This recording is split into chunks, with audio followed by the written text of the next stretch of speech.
அண்மை செய்தியை பார்த்துக் கொண்டிருக்கிறோம். தடையின்றி மணல் கொள்ளை நடப்பதாகவும் தடையின்றி மணல் கொள்ளையே ஸ்டாலின் மாடல் ஆட்சி என்றும் எடப்பாடி பழனிசாமி குற்றம் சாட்டியிருக்கிறார்.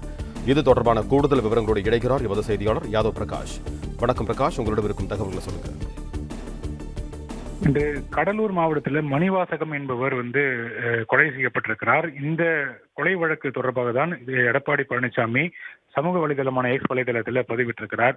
அவர் பதிவிட்டிருக்கக்கூடிய பதிவுல கரூர் மாவட்டம் மணமங்கலம் தாலுகா வாங்கல் பகுதியில் காவிரி ஆற்றில் சட்டவிரோதமாக தனியார் இடத்தில் மணல் அள்ளியதை தட்டி கேட்ட பக்கத்து நிலத்து உரிமையாளர் மணிவாசகம் மற்றும் அவரது உறவினர்களை மணல் மாஃபியா கும்பலை சேர்ந்த திமுக பிரமுகர் உள்ளிட்டோர் தாக்கியதில் மணிவாசகம் உயிரிழந்ததாகவும் அவரின் தம்பி, தாயார், பாட்டி உள்ளிட்டோர் உயிருக்கு ஆபத்தான நிலையில் இருப்பதாகவும் வரும் செய்தி அதிர்ச்சி அளிப்பதாக தெரிவித்திருக்கிறார்.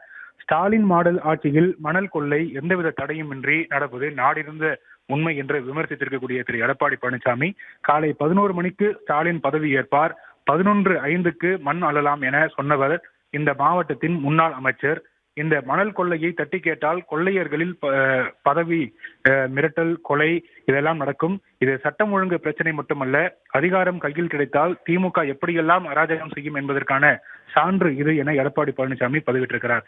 இந்த வழக்கில் பல்வேறு நபர்களை சேர்த்து இதனை நீர்த்து போக செய்ய காவல்துறை முயற்சிப்பதாக செய்திகள் வருவதாக தெரிவித்திருக்கக்கூடிய எடப்பாடி பழனிசாமி மணல் கொள்ளை தொடர்பான கொலை வழக்கை நேர்மையாக விசாரித்து குற்றவாளிகள் மீது கடுமையான சட்ட நடவடிக்கை எடுக்க வேண்டும் என்று அரசை வலியுறுத்தியிருக்கிறார்.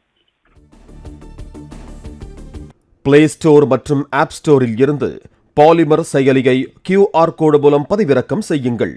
செய்திகளை உடனுக்குடன் பெறுங்கள்.